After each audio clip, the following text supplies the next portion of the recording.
We're in the world of AI, but we're still navigating, the basics of logging in.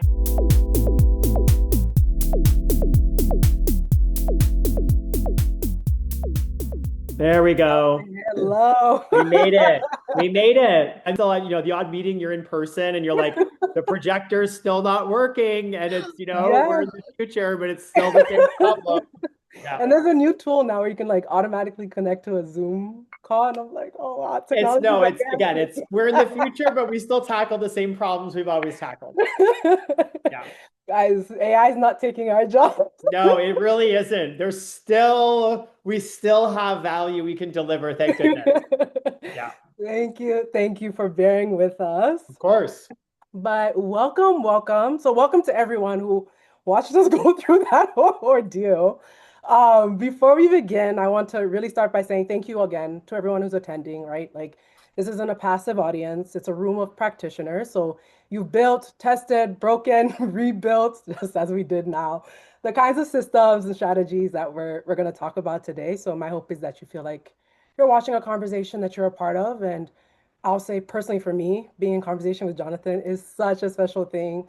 Listening to him always leaves me feeling just bigger, sharper, more, and it just makes me feel like the work is just that much more possible. And my hope is that you leave with the same feeling, and we'll leave the end for some questions. And so please bring your perspective to the conversation. And to you, Jonathan, thank you so much for being here and for sharing your time with us, right? Like I've been so excited about this conversation. And we have so much respect. I just have so much respect for the way you think, what you've done, the work you've done, the perspective you bring to growth, trust, scale. So we're excited to speak with you today.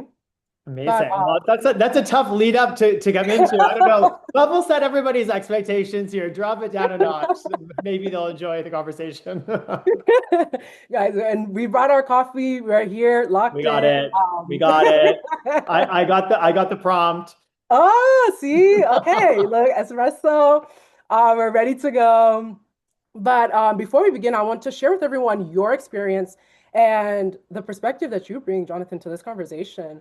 So the Jonathan Metrick has spent his career helping companies move from promise to proof, right?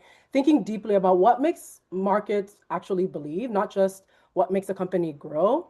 And he's been the CMO, building the brand, the growth leader accountable for the number, the operator inside the messy middle of scale, the advisor helping companies find the story underneath the metrics. And now at Sagard, the VC and PE operating partner who built the firm's go-to-market practice. So partnering with CEOs and CMOs to help companies grow profitably. And what makes Jonathan special, and really it was so interesting, is that it's not just the companies on his resume, right? Policygenius, Tiffany Co, Live Nation, Procter & Gamble, though the resume is extraordinary. It's that he's worked across so many of these different versions of it, right? So brand growth, performance growth, category growth, fintech growth, trust-led growth. It's my phone. Here we go. All right. Okay. We're on a different platform, same person, different device. Thank goodness we have multiple devices. Perfect. Thank you for being with us. So, and this is a perfect place to honestly pick back up. But yeah, super excited and glad you're here. So that's a little bit about your background. And so I want to start somewhere a little unusual. So we just passed the summer solstice. I don't know if you stayed out late. The longest day of the year, right? It was warm. The weather's perfect.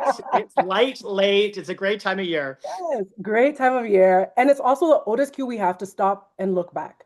And you've had a career worth looking back on. And the CMO, right, who's built the engines, who's scaled brands most people only dream of touching, Tiffany Co. So now when you look at everything you've done and really like how you're shaping the next generation of generational companies, what right now, and there's still, again, so much ahead of you, is there an early version of you you'd want to go back to and argue with, right? Especially now in the age of AI. You speak a lot about infrastructure. And for a lot of organizations, this work began years ago. So what's the timing or like the version of you that you would go back to?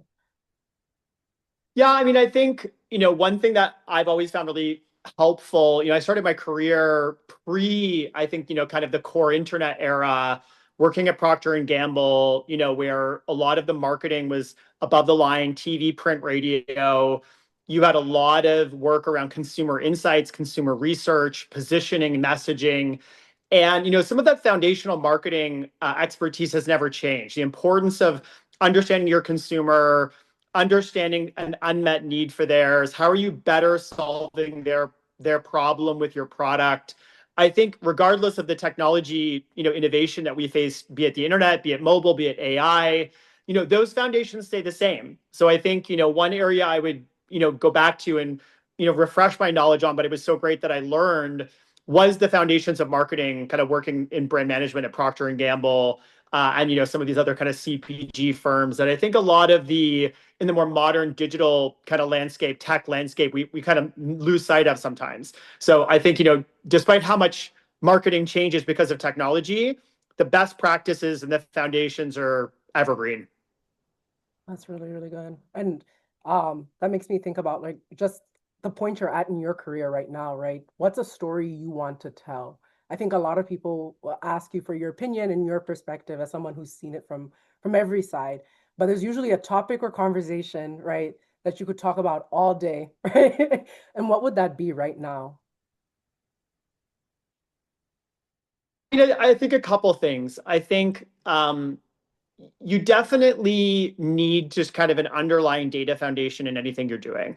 And I think I've seen time and time again, I've worked, across a portfolio of over 100 businesses, and the businesses that really do best, operate the most efficiently, are ones that have a very solid data foundation. And why that's important is because it really then informs or properly informs who is your target customer or your ICP, who is that customer that your product is a best fit for, that are buying your product, renewing your product, engaging and using your product a lot. They're likely to upsell, they're likely to cross-sell and buy more from you. They're more likely to tell a friend or two or a colleague or two about the product. And I think many businesses have too wide of an ICP. They're targeting too wide of an audience. And I think without the data foundation, it's really difficult for folks to really understand.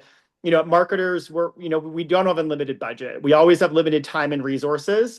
And the better you understand your target customer and your ICP, and the better you have a data foundation to indicate who that is to you, the easier it's going to be for you to manage your marketing division, to grow efficiently and profitably, and to make the smart resourcing and allocation decisions that you need to make. Because we don't have we don't have unlimited budget and we don't have unlimited time. I love that. And something that we've been wrestling with and something I've been thinking about over the last 4 weeks is the new discovery, right? So vendors keep coming and they'll ask, like, where do we belong in the market? Like, what category should we be in? Where do we sit? And what I keep seeing is companies that won't fund their own research, right? Like, to your point, to the data, or tell their own origin story. And so they outsource it to the AI. And so I wonder what Yep. your perspective is on outsourcing your whole brand identity to a really a machine, right? And they're treating discovery as an optimization problem. Like, how do I rank? How do I show up? When it might be an intelligence problem, right? And so visibility isn't a tactic to game, but it's a signal of where the market actually understands like who and what you are. And is this something that you're seeing, especially, I think, there's a startup perspective, right? Where you're trying to figure out your product market fit. And then there are companies that have done this for a long time. Yeah, I mean, where I'm seeing a lot of the AI efficiency within marketing is folks accelerating their expertise, right? They're amplifying something they're already good at. So, an example of that would be a very creative company who has a creative director that is using tools to amplify their creative process. So, they may be able to create and edit video faster. They may be able to create different types of ad versioning quicker for different platforms, Meta, Google, TikTok. But what I'm not seeing is a non-creative company using AI to then create amazing creative. That's not really what's happening. Or on the converse, if you're a very data-driven company, you're using AI to amplify your analysis, to do it faster, to do better cohort analysis, to dive deeper into the data. But you're a data-savvy company and you know what to look for. AI accelerates that expertise. It doesn't replace core capabilities within firms. And I think given, AI is only as good as the model it's been trained on or the examples and the feedback that it receives, you still need a degree of human expertise to be able to leverage the tools. And so I would be a little nervous at hearing a firm just kind of outsourcing creative to AI or outsourcing its core positioning to AI without any sort of human or expert that's overseeing that, guiding it, because you could quickly end up in the wrong direction without the proper oversight. That's a really, really great point. And that brings us to like we want to go inside your team. And so there's this whole conversation around signal versus noise, right? And everyone's using AI now for research, analysis, content creation, like you were talking about. And the promise is speed, and the risk is confident nonsense that someone else has to kind of clean up on the other end of it. So could you name a place AI has genuinely collapsed your team's time to insight and a place that's just generated more confident noise, right? Yeah, I mean, so I host a series called CMO Show and Tell, where we kind of demo the most emergent use cases of AI in marketing. And, a couple of the examples from some of the CMOs across our portfolio that they've demoed is around creative versioning or creative editing, right? So if you're creating a bunch of video ads for TikTok and Meta, typically editing ads and video takes a long time, and you might have a bunch of versions of it, maybe 20% off, 25% off, 30% off, and you want to test each of those videos to see how they do. Historically, editing that would take a long time, but using AI, you can really radically reduce down the time of editing, from days to even hours or even minutes sometimes, depending on kind of how much change is required. So versioning, editing, creative production, I think is one area I've seen save a lot of time and money. Other instances, I think, would be more advanced level analysis, right? So if you're taking a look at your paid media performance across LinkedIn, Google AdWords, Meta, and you're trying to decide where's the next best dollar spent or the next best action to take to save money, AI can do an analysis saying, okay, given all the different channel spends and what we see from an LTV to CAC perspective, you may want to spend less on Google search and double click into this ad segment in Meta. Those are areas that I'm seeing AI really make meaningful difference because it's speeding up a process that was pretty manual before that humans were doing. It was just, slow and kind of inefficient. Where I'm not seeing a lot of traction, I think, in the earliest days, I think a lot of folks, had assumed that you could kind of have AI just like write your whole website. Or if you had never done SEO or created content, you could just start to suddenly create massive amounts of, blogs and informative content with just AI. And I haven't really seen a lot of folks doing that at scale if they didn't have some of the capability internally already. That's really helpful. And just a follow-up to that, you've predicted the return of the generalist marketer. And I wonder what the growth hire for you would look like right now in 2026, right? That you would bet on. Yeah, it's an interesting prompt. I mean, so we spent, with the emergence of, digital apps, I think, the marketing team kind of bifurcated into kind of the creative side of the fence and then more the demand growth side. And the roles became pretty established. You'd have, demand gen marketers, you'd have lifecycle marketers, you'd have SEO folks, you'd have people doing creative content. And those roles became pretty established and static for I'd say the better part of a decade. And, as a result of that, kind of specialists emerge that were really good in one area, maybe growth or brand or creative or product marketing. And then they kind of work their way up through that kind of sub vertical. What I'm seeing now is AI is shuffling the stack a little bit. And what I mean by that is teams are leaner.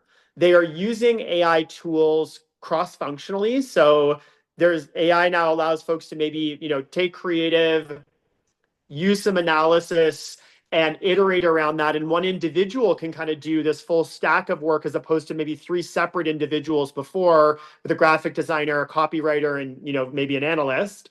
And that's creating a bit more of a need for generalists, folks who are going to work across the sub functions, who are going to get their hands dirty and play with a new emergent tool that doesn't have best practices attached to it.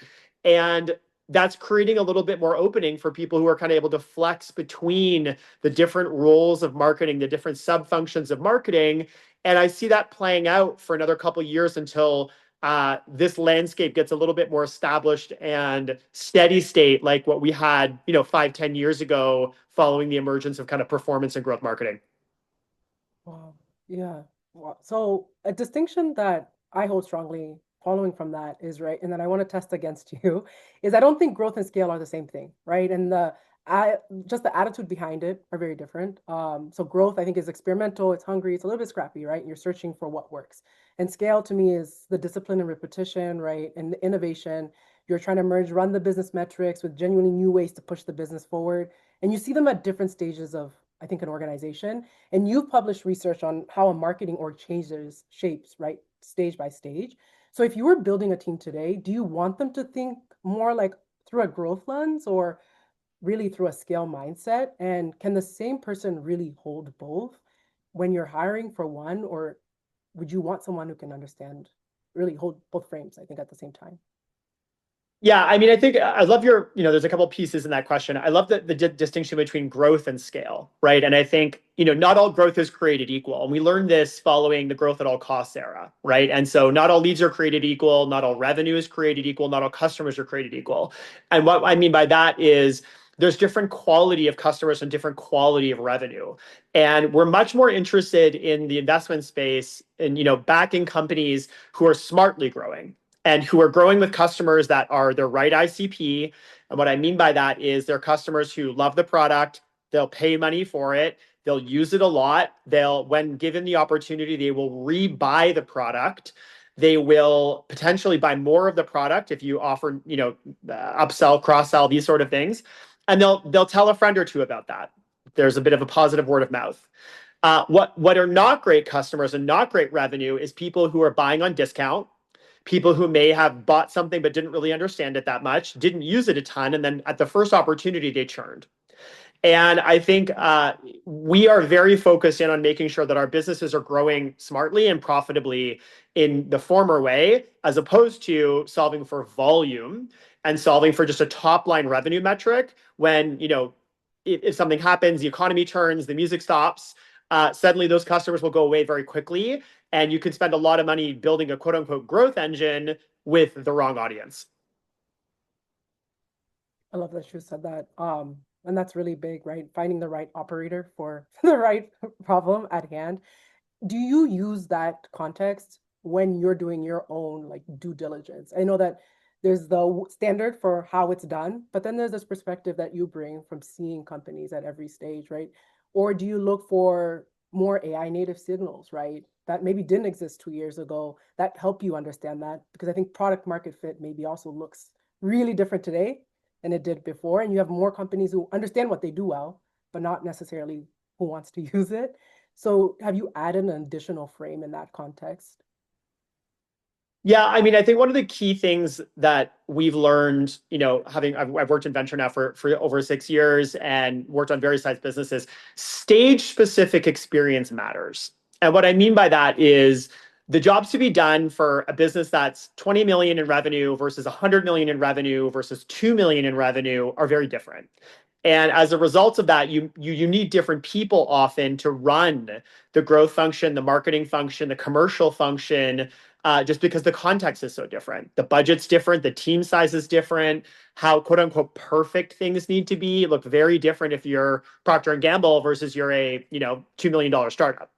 And so I think often the people who thrive in a $5 million, $10 million business may or may not be the same people who thrive in a 200 million, $300 million business. So getting folks in to lead the team that have stage specific experience, I think is really critical. And that is one of the biggest pieces we look at. What's interesting in the AI world is now you're starting to see certain businesses, like for Profound as an example, I was at their event 2 weeks ago in New York, and they're 2 years old, and they're approaching, I think, 100 million in revenue in 2 years, right? We never saw that before, right? We never saw, usually that would take 5, 6 years. So I think businesses are scaling faster. And so it creates additional urgency around, okay, well, the people leading these commercial functions, do they have the ability and interest to take that company to that next level as quickly as they're growing. That is a new challenge, I think, that's facing the marketing community, the growth community. But either way, again, you're really going to do better by having some of the folks on the team that have seen that scale before in that sort of context. The likelihood that they're going to do well in that role is just higher. I'm really glad you said that. Debate that I think has been happening for the last 2 weeks is, especially in AI, everyone wants to do what their competitor is not doing, and that's their moat, right? So if I don't have enterprise and I'm known as consumer, I'm going to tackle enterprise. And so I wonder, right? Are you seeing a lot of, I think, fundamentals coming back? So I think there's a question of IP, right? Proprietary data, a real point of view, trust. Does this become your brand, right? Where it's not what your competitor is or isn't doing, but maybe the fundamentals of how you run the business becoming more essential in a world where AI can generate a little bit of everything, right? Yeah. Yeah, it's interesting. I think, one thing I like to say is, having worked across a portfolio of over 100 businesses, there is no one way to grow, right? Thank goodness. And if there was, it'd be even more of a knife fight in, paid search and Meta and the same channel, going to events than it already is. And what I see is businesses grow according to the superpower often of the founder. And what I mean by that is a founder could be very data driven, and they're going to be in creating a company that makes a lot of decisions on data. They have data superiority. They'll have pricing sophistication because of that element. Or conversely, you have firms like Shopify that are run by engineers, and every problem that the business faces is solved by an engineering or product solution. Conversely, you could go to fashion, and there's editorially design-driven CEOs or founders. So each company has its own superpower, I think, that's important to not lose sight of, because you're going to be able to do that better than the AI. And you're going to be able to do that better than your competition because of the internal capabilities of the founding team, of the C-suite. And I think that's important to think about in the world of AI. Don't lose sight of what is your organizational superpower and ensuring that you're doubling down and tripling down on that, because I think it's going to be very hard for anyone to catch up with you in that vector. And the second component is the foundations. Like it is still about the foundations, right? I think, as we said at the beginning of the chat, there's some just core marketing principles that are evergreen. You have to understand your customer. You have to effectively communicate to them, ensure that they know, what you're selling is value to them. And it doesn't matter if you're using AI or, the internet or print or radio. It's important for you to make sure you have a clear sense for that for your customer. And that's an evergreen principle that's always been important in marketing. I'm really glad you said that, because that's one of going through your work, right? You have these themes that surface across the board. I mean, wrote a couple of them down, and one of them is like own your superpower, right? Speed to lead, the paid playbook is dead, structure not tools, the return to the generalist, and content as infrastructure. And so I wonder if today, if you're republishing or maybe publishing for the first time your growth manifesto, which one of these titles would you lean on the most, right? Or is the real one none of the ones I listed, but those are themes of one that I think you're surfacing now as you continue to look at the different companies you're working with? I think it probably would be back to the idea of scaling your superpower, right? I think there's certain CEOs in our portfolio that are always in the news. And the reason why is because they're amazing at PR, right? And the behind the curtain look is, why are they good at PR? Well, when they receive a text at 6 o'clock in the morning from a news outlet saying, could you be in our studio by 8 a.m.? They say yes. And other founders are like, oh, okay, maybe I could come in, next week and this sort of thing. But you have to be driven by that sort of activity. Again, other folks are data driven. Other folks are editorially and have a design sense that's superior to others. I think everybody, and this applies to marketers in general or growth folks in general, understand your superpower and lean into it. And the stuff that you're willing to do on a Saturday afternoon because you find it fun, that's going to be the thing that I think differentiates and gets you better at something than someone who's like, oh gosh, I got to do this again. So I think it would be, find your superpower and scale it. And I think that will carry folks forward from a business perspective, personal perspective. That's an area I think I would continue to double down on. Love that. Yeah, because you talk about obsession, and that's like the new season of Succession. So Write That's it good. down. Write That's it down. good. You should trademark that. You should trademark that. That's Write it good. down. Yeah. Yeah, and one of my favorite questions that I think people love asking you, and I wonder if that answer has changed, is what do most CMOs, right, get wrong in their first 90 days? And like you said, time to speed has compressed even further, right? Yeah, it's interesting. I think I've hired, over 25 CMOs across our portfolio companies and been a four-time CMO myself. And this is a mistake I think I made, during one of my own stints, is I think when you're brought in as a CMO, one of the expectations is that you're going to obviously listen, understand the core problems, and up-level the infrastructure. Often CMOs are coming in saying, okay, great, we're going to reposition, we're going to launch a new campaign, we're going to hire a bunch of new capabilities that didn't exist before. And those are all required.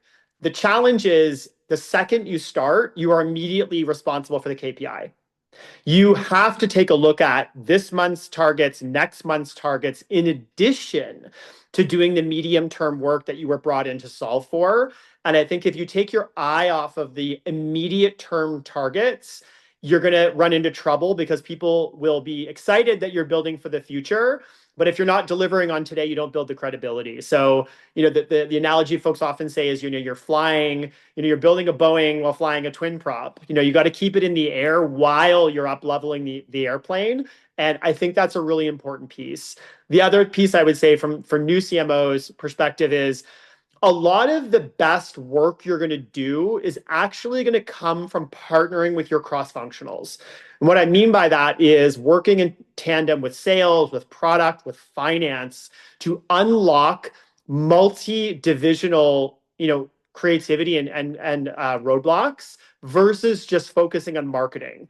And I think sometimes I see CMOs come in and focus too inwardly on their function and kind of neglect to really create bridges cross-functionally, because that's really where a lot of the exponential growth is going to come from. I'm so glad you said that because a hot take, and I wonder what your perspective is.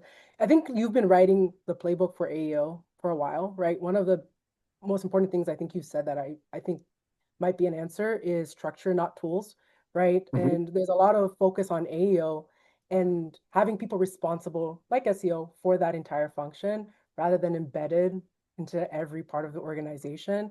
And so I wonder, like, in this instance, do you see it as something that's a workflow? Is it something that all of us have to relearn our job function through, right? And then who becomes responsible for that? Is it the VP of brands?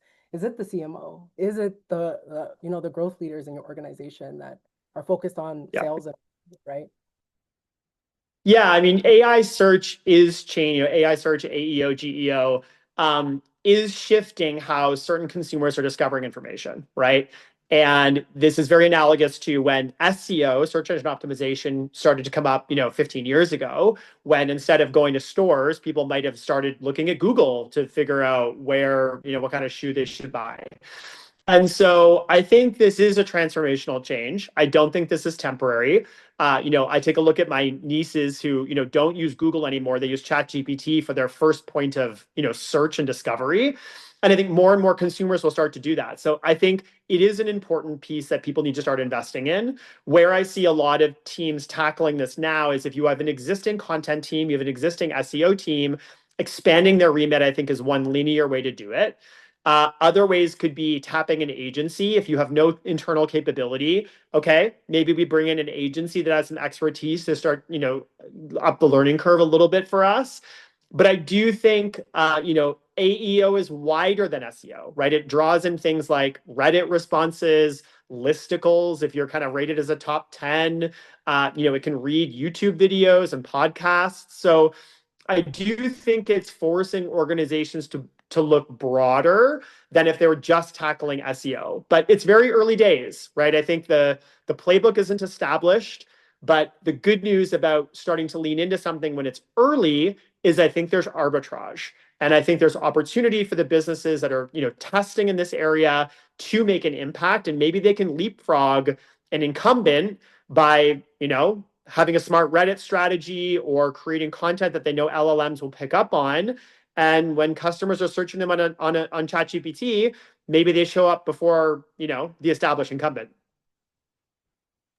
I really like that you said that. And you're someone who's a thought leader, right? Who creates content and publishes content. Do you find it more difficult now to build trust and credibility? Now that people can just, everyone's an expert, right? In a lot of Yeah. ways that I feel like can often create fear mongering and noise and a lot of noise, right? Yeah. Do you find it's easier though to shape your voice now ever than before, I think, with the opportunity that's at hand to really advise people? Yeah, I mean, I most of my content I create for LinkedIn. It's written form, most of it. And up until 3 years ago, if you were active on LinkedIn, you either were a good writer or liked writing, or you had a ghostwriter. And now, of course, with AI, I think everyone can create content, written content for LinkedIn. So there is a lot more volume out there. But I think this goes back to my question, or my comment earlier around we're not solving for volume. We're not solving for quantity, we're solving for quality. And I think people will still gravitate toward quality content. And I think for me, it is pretty obvious, candidly, when you take a look at someone writing, if it's been crafted by AI, right? And I can notice that, and I'm sure others can notice it too. And I think there's an increasing importance, I think, now put on your own take on things, personal takes, personal taste, personal quirks. My stuff is usually bullet form. It's usually kind of like there's not a lot of editorial there. I'm just kind of like, here's the information. That's just my style. I like a lot of TLDR stuff. I think increasingly people will look for those sort of kind of nuances in content and gravitate toward more of those versus just a general standard AI output. And I think that will happen with imagery and photography. I think that will happen with editorial and writing. I think in general, the bar will just go up for people because there's just so much more AI output. People will gravitate toward quality, I think, over quantity. I'm really glad you said that. Because yeah, I'm tired of reading. There's some long articles. You're like, it's not Yeah, I'm even like, I making ain't got time for that. I'm like, I don't sense. even know. And candidly, some of them you're like, I know you didn't write this. This would have taken you, the No, whole weekend. And like, I saw you out on Saturday night. Like, you didn't write that. So no, I think, yeah. yeah. And there's a lot of like system to system. So I'm like, now I have to use AI to read your AI. Yeah, exactly. It's like broken telephone. It's like, okay, what version of the original prompt are we actually getting after all this synthesis? Yeah, no, very true. And I think something that I've loved that you speak about, again, obsession, I think, has a lot to do with authority.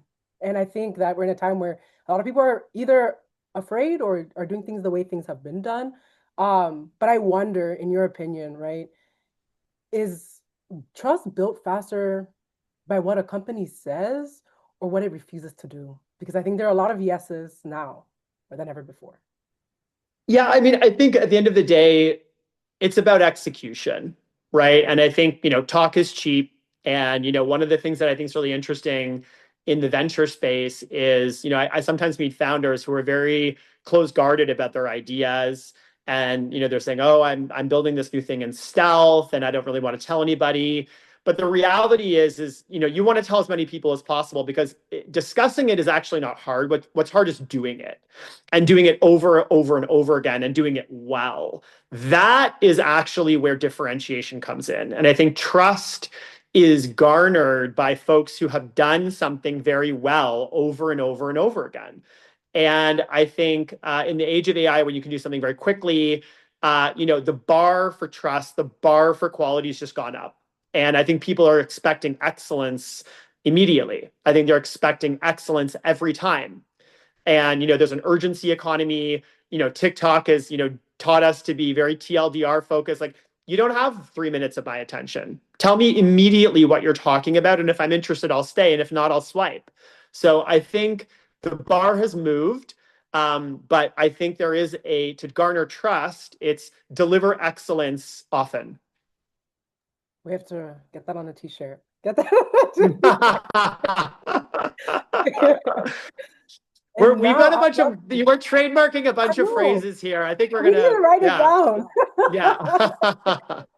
Running notes, running notes. We have a Yeah, couple. And I'd exactly. love to open it up to the attendees. If anyone has a question, I feel like now we're off of like webinar after our technical. So I feel like you can remove yourself We off got of it mute. through. Yeah, we've been through everything awkward we could Yeah. possibly do. Really, like, and then if you have something in the chat, like Emily's on the other end that is able to read them. But While we're waiting for people to ask questions, Jonathan, I'd be curious with your CMO show and tells, what's some of the most exciting things you've seen people use in their day-to-days that they've shown recently? Yeah, it's interesting. I think obviously, well, a couple voiceovers for that. What's been interesting to note is the folks who are really using AI the most are the hand raisers, right? So it's someone who's like generally organically interested, and that could be any function, any role. It could be super senior, it could be, someone who's new. But a couple of the really cool use cases I've seen have been, folks who have created kind of dashboards, like an operating system that ingests all the information, and they basically log in and they kind of see, okay, what do I need to be looking at today? Built through, kind of Claude Code and Claude Cowork. Other interesting use cases I've seen are a paid media analysis tool where basically they analyze paid media, say, okay, great, given what you're spending, they pump in like a recommended Slack each morning saying these are 3 changes you should make right away to optimize your paid media spend. So not something that a human couldn't do, but are you going to wake up every morning and at 8:30 have that in your inbox? Maybe not. So I think just really automating some of the more painstaking, time-taking stuff that used to happen manually, automating that, making it in a user-friendly UX. That's been some of the more interesting stuff that I've seen. Yeah, like optimizing all the tedious work that people don't want to do. Totally, because who wants to do that? Like you can do it, but if it's Friday at 4 in the afternoon, are you going to do that or are you going to do something else? Well, if AI can automate that for you, great. Yeah, exactly. That's so cool. Emily and I have, right? Someone can't get behind your vision if they don't have a visual. And now we Yep, make mock-ups for everything. but Emily's it's like, where's the true. mock-up? That's a Bijou quote. Yeah. Yeah. And then some folks are visual learners, right? I think as different folks, if you see in board meetings, there's certain folks who will immediately gravitate toward the charts and, the exhibits, and other folks are navigating to the visuals or the wording. And I think people absorb information in different ways. And I think if you have, multiple ways in, you're going to have a broader audience and a broader uptick. That's really good. And Emily, are you seeing anything on your end? I don't see anything in chat. We've got a quiet group. Okay. And my question to you is like, what's the best money you've ever spent to learn something fast right now in the age of AI? Like, did you buy a really expensive tool and really you saw results from? Yeah, it's interesting. I think for me, obviously, I do a lot of writing, so I've shifted my usage of from ChatGPT. I kind of use it a little bit more Claude now, but it's the tool that you're going to use the most, right? I think it's less around cost, it's less around what sort of tool. It's more what are you doing the most often? Because I think one of the things that we shouldn't discount about AI is there's a feedback loop required, right? There is a human in the loop required to kind of train and say, yeah, this is good, but this isn't. And the more use cases you can give the AI, the better the output is going to be. So if I'm creating a Super Bowl ad, well, if I do that once a year, okay, that's 1 point. While if I'm editing meta ads that I do every single day, every single week for the whole year, well, guess what? The AI output is going to be probably stronger in that use case because there's a lot more iteration, a lot more data. So I think the best spend is where are you allocating a lot of your time? And back to our comment earlier, like, what are you going to kind of stop doing? Right? Like, if you had a magic wand to say, I would love to not have to do this anymore, that's where I'd want to start with AI. Take a look at tools that can help automate that, accelerate that. And I think it's going to be worthwhile for you to lean in, but also you're going to see some meaningful results because of just how often you have to do that work stream. I love that you said that because something I've been thinking about, and I wonder what you're seeing is like pitching, right? You hear founders pitches all the time. And now it's the easiest we've ever had to make a deck. I don't even know that people still make them, right? Like you can Yeah. generate a deck. Do you find that now founder pitches are stronger, better, more authentic? Or do you find it's just like you see red flags immediately? You're like 3 words in. It's interesting. I think it's similar where the bar has just gone up. So, now the expectation is like, of course you have a great looking deck. Of course you have, slides that are designed and, general descriptions and these sort of things. The bar's gone up, but there's still, the folks that stand out are, some of the folks that really lean into their own personality, right? If you're like a super data oriented person, well, yeah, okay, lean into the data. Like if you're funny, great. Like tell some jokes and they're going to land with the audience. But it's the own nuance, I think, that founders bring to the table that I think allow them to stand out. But before, maybe you could have stood out with like a sleek looking deck or making sure that, the nuances were there. But I think back to this idea of what's your superpower, you got to make sure that that's still coming across loud and clear in your pitch, because that's what's going to help you stand out versus just a sleek looking deck. That's just table stakes now. Yeah, that's a good point because to your point, like Profound, right? They have marketing engineers, which is like this is Yeah. such a cool resume Yeah. addition, right? But explaining what that is, what that looks like, right? And the value, completely different, Yep. game that you're playing. I don't know, I think people are Yeah, and watching. I think that's the marketing engineer from Profound or the go-to-market engineer from Clay. I think these are great examples back to our comment earlier of kind of these more generalist roles that are popping up that cross multiple functions. It is interesting to see these new roles popping up, right? Content strategist is something I'm hearing a lot in the content side of things, which candidly I think is really exciting, right? I think we were getting to a point because a lot of the marketing work was a little bit more static for a number of years. Things were getting pretty pigeonholed, right? You could be pigeonholed into being like a life cycle marketer or a paid search analyst. And now I think the deck's shuffling a little bit and people are able to flex their muscles across different types of marketing, different types of skill sets while, AI is shuffling the deck a bit. And I think that creates better work. I think it's really exciting to see what folks like marketing engineers are going to be able to build. Like what agents are they going to be able to build? And like go-to-market engineers, like in the B2B side, wow, like I'm excited to see what you combine RevOps with a BDR and a content writer. How does outbounding go? I think it's a really cool time to be in the function because AI is allowing us to use tools we didn't have access to before and flex some wider skill sets that maybe we weren't able or empowered to do because everything was so specialized. That's a really good point. So it's like brand authority. Like this conversation has made me realize there's brand authority and you're responsible for like your career and what that motion looks like for you. And then there's right, run the business and what that looks like. Is that something you offer a lot of the founders that you meet, just like working on their brand and how you market yourself? And like you said, writing on LinkedIn, how you write, what tools you're using, right? Yeah, it's definitely, I encourage the founders, again, back to this central theme I think we've discussed is like, find your superpower and scale it. And so, everyone has a different angle. Certain people are amazing on camera. Great. Well, maybe you should do more video. Certain people are amazing at analysis. Okay, great. Well, be the Peter Walker of Carta and put out data stories on, every funding round and be the virtuoso of that. If you're amazing at product, great. Like create a product organization that, out innovates everybody else and is first to market on every single new product innovation in your category. So I think for me, for founders, trying to amplify their personal brand, the first piece is really what are you excited about and what are you really good at? And let's put a megaphone to that versus I think sometimes founders will look at someone else and say, oh, I see them on the conference circuit. Okay, well, do you like being on stage chatting in front of an audience? Because if you don't, maybe we shouldn't be lining you up against the conference circuit. Maybe we can, get you on podcasts, or something different that's a little bit more controlled.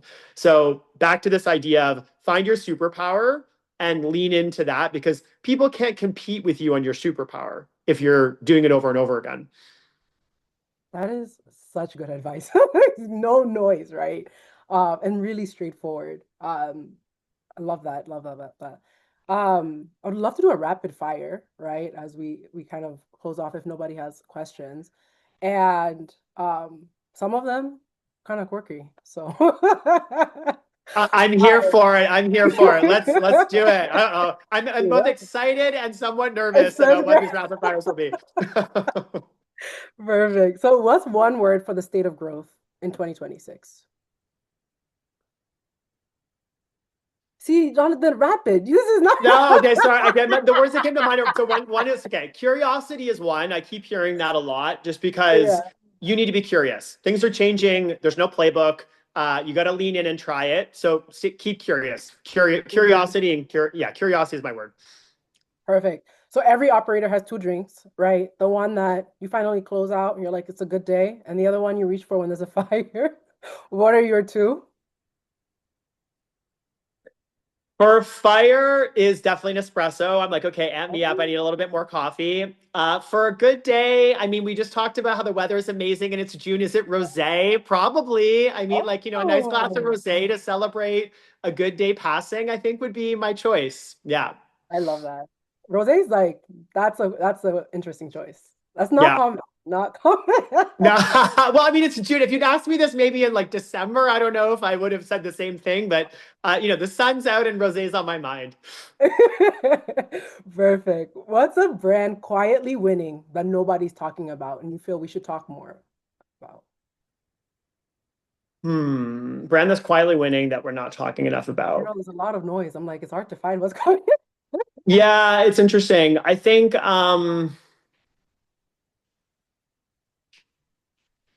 it's funny. My mind immediately goes to things like, the profounds and the clays of the world, but they're very Me loud too. and they're very noisy. So Yes, I'm trying to yes. think of one that is winning that's not. Unicorn. I mean, I think so. My answer to that would be something like, like the data dogs, the snowflakes, the mud datas of Mm, the world, because they're the underlying data foundation that is required to actually unlock these tools. And, it's infrastructure, it's not necessarily that sexy, but if you don't have it, you can't do all the shiny bells and whistles. And I think that is some of the unsung heroes in AI is if you have solid data foundation, you can do a lot of cool stuff. But if you don't, you're really not going to get there. Yeah. that's the best answer. That's something I think public sector really understands and does well talking about is the Yeah. data. Yeah. Wow, yeah, so this one is a little bit, we'll see. A meal, Okay. a meal that tastes like a specific moment in your career, right? It can either be a win or a disaster. What's on the plate? Wow. Um, I feel like it's like a bento box. And the reason I say that is the highlight of my career is when you were really I was working as a CMO at a scale up, and you're kind of rapidly bouncing between different pieces. Like, you're doing data work, you're doing paid, growth, you're doing brand foundation, you're doing product marketing, and you're constantly rotating between those three or four.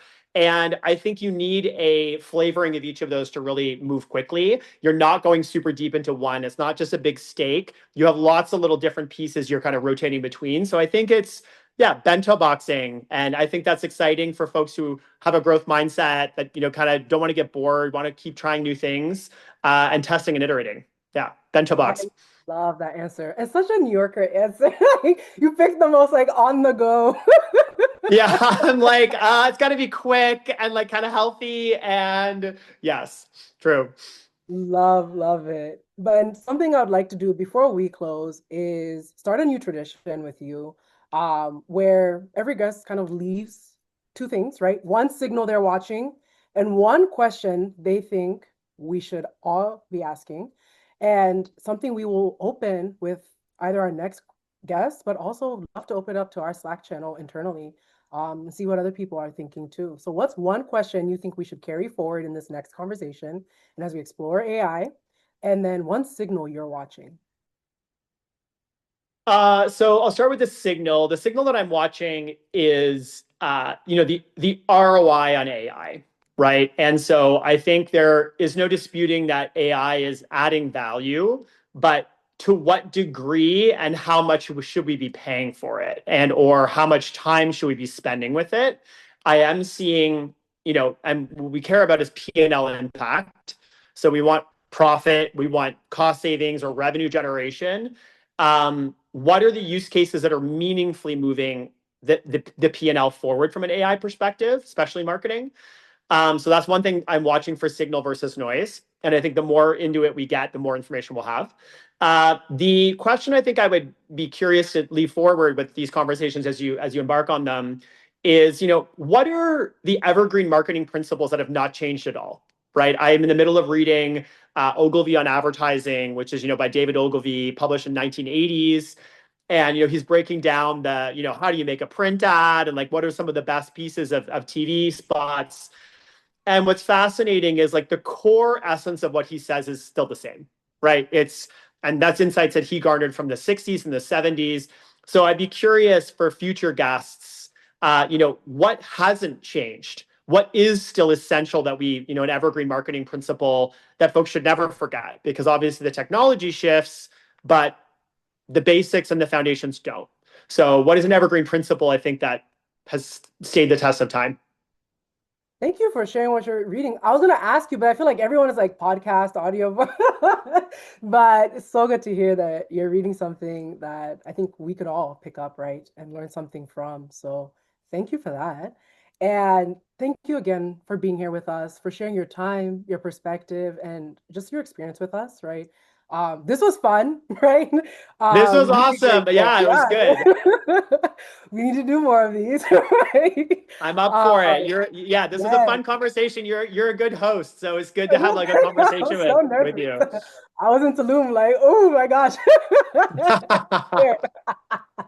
Had nightmares. I told Emily. So thank you for allowing me the honor and the privilege. And thank you for everyone who joined, right? And we'll talk soon. Yeah. Yes.